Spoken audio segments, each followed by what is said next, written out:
और आप तो वैसे भी सरकारी मुलाजिम है, महीने के महीने आपको तनख्वाह आती है। इस दफा सुनने में आया हुकूमत 50% तनख्वाह बढ़ा रही है। आपकी सारी उम्मीदें साल बाद एक बजट पर ही तो होती हैं।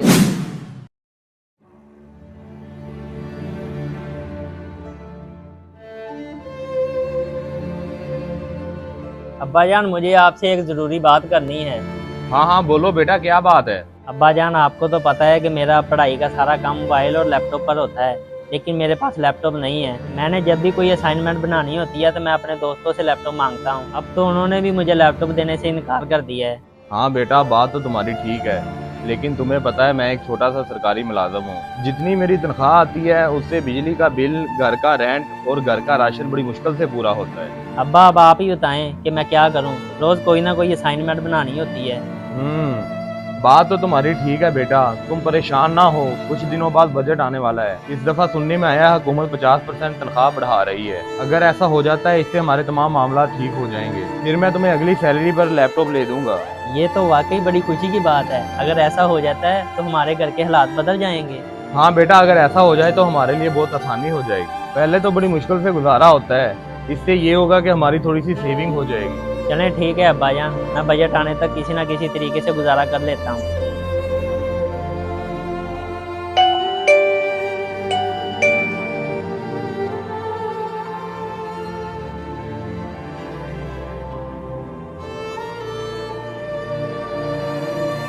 अस्सलाम वालेकुम शिराज भाई। वालेकुम अस्सलाम। एहसन भाई, वैसे बड़े ही अफसोस की बात है, आपने मुझसे एक महीने का बोल के 15,000 रुपये उधार लिए थे और अब 3 महीने गुजर चुके हैं। आप है कि पैसे देने का नाम ही नहीं ले रहे। शिराज भाई, आप बिल्कुल ठीक कह रहे हैं। मैं बहुत शर्मिंदा हूँ कि अपने वादे के मुताबिक आपको पैसे वापस नहीं दे सका। आपसे गुजारिश है कि मुझे थोड़ा सा वक्त और दे दें, मैं जल्दी आपके पैसे आपको वापस लौटा दूंगा। और कितना टाइम दे दूं एहसन भाई, 3 महीने तो पहले ही गुजर चुके हैं। और आप तो वैसे भी सरकारी मुलाजिम है, महीने के महीने आपको तनख्वाह आती है। आपको क्या पता हमारा गुजारा कैसे होता है। शिराज भाई, ये सरकारी मुलाजम वाली बात तो आप रहने ही दें। जितनी मेरी सैलरी है उससे घर के अखराजात बड़ी मुश्किल से पूरे होते हैं। ये मैं और मेरा अल्लाह जानता है मैं कैसे गुजारा कर रहा हूँ। ओ भाई, मैंने तेरे घर के अखराजात का ठेका नहीं उठा रखा। मुझे मेरे पैसे 2 दिन के अंदर अंदर चाहिए, वरना पूरे मोहल्ले में तेरा तमाशा बनाऊंगा। आई बात समझ।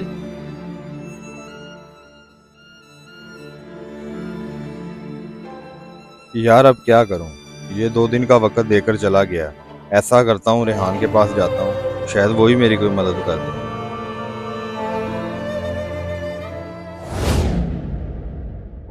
रेहान भाई, आपसे जरूरी काम था मुझे। जी जी एहसन भाई, हुक्म करें। रेहान भाई, आपको पता है मैं एक सरकारी मुलाजम हूँ। जितनी मेरी तनख्वाह है घर का गुजारा बड़ी मुश्किल से होता है। तकरीबन 3 महीने पहले मैंने शिराज से 15,000 रुपए उधार लिया था, जो कि मैं वापस नहीं कर सका। आज उसने घर आके मुझे बहुत जलील किया है और कहा है कि अगर 2 दिनों तक मैंने पैसे वापस ना किए तो मोहल्ले में मेरा तमाशा बनाएगा। ओहो, ये तो बहुत गलत बात है। आप बताएं मैं आपके लिए क्या कर सकता हूँ। रेहान भाई, आप मुझे 15,000 रुपए उधार दे दें। कुछ दिन बाद बजट है। सुनने में आ रहा है हुकूमत इस दफा 50% तनख्वाहों में इजाफा कर रही है। फिर मेरे घर के हालात बेहतर हो जाएंगे तो मैं आपके पैसे आपको वापस लौटा दूंगा। हाँ हाँ, मैं समझ सकता हूँ। सरकारी मुलाजिम की सारी उम्मीदें सरकारी बजट पर होती हैं।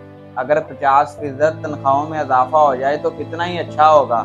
आप रुकें, इधर बैठे, मैं अभी पैसे लेके आता हूँ।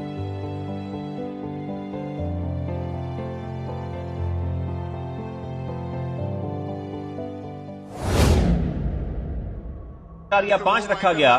सरकारी मुलाजमीन की तनख्वाहों में 10% इजाफा किया जाएगा। वफाकी हुकूमत का पेंशन की मद में 7% इजाफे का इस दफा ऐलान। सुनने में आया हुकूमत 50% तनख्वाह बढ़ा रही है। अगर ऐसा हो जाता है इससे हमारे तमाम मामला ठीक हो जाएंगे, फिर मैं तुम्हें अगली सैलरी पर लैपटॉप ले दूंगा। ये तो वाकई बड़ी खुशी की बात है। अगर ऐसा हो जाता है तो हमारे घर के हालात बदल जाएंगे। एहसन भाई, खैर तो है, बड़े परेशान नजर आ रहे हो। बस क्या बताऊं मोइन भाई आपको, हुकूमत ने आज बजट सुनाना था। सुनने में आया था 50% तनख्वाहों में इजाफा करेगी हुकूमत, लेकिन सिर्फ 10% इजाफा किया है। और मैं अभी खबरें ही सुन रहा था, जितनी मेरी तनख्वाह बढ़ाई है उससे ज्यादा तो टैक्स लगा दिए हैं। अब मेरे जैसे छोटे मुलाजम जाएं तो जाएं कहाँ। हमारी सारी उम्मीदें बजट से वाबस्ता थी। बिल्कुल, आप ठीक कह रहे हैं एहसन भाई, मैं समझ सकता हूँ। आपकी सारी उम्मीदें साल बाद एक बजट पर ही तो होती हैं। वो भी हुकूमत ने 50% का कह के सिर्फ 10% इजाफा किया है। मैं आपकी कैफियत को समझ सकता हूँ। उतना तो आपका इजाफा नहीं हुआ जितने उसमें टैक्स लगा दिए हैं। ये तो उल्टा आपके अखराजात और बढ़ जाएंगे, इजाफा कोई नहीं हुआ। चलें खैर, आप परेशान ना हो, अल्लाह बेहतर करेगा। हुकूमत को चाहिए कि छोटे मुलाजमीन की सैलरी महंगाई के हिसाब से बढ़ाई जाए, ना कि अफसरान के साथ 5-10% इजाफा किया जाए, क्योंकि छोटे मुलाजमीन की सैलरी पहले ही थोड़ी होती है। इस वीडियो को सदका जारिया समझकर लाजमी शेयर करें, हो सकता है किसी का भला हो जाए।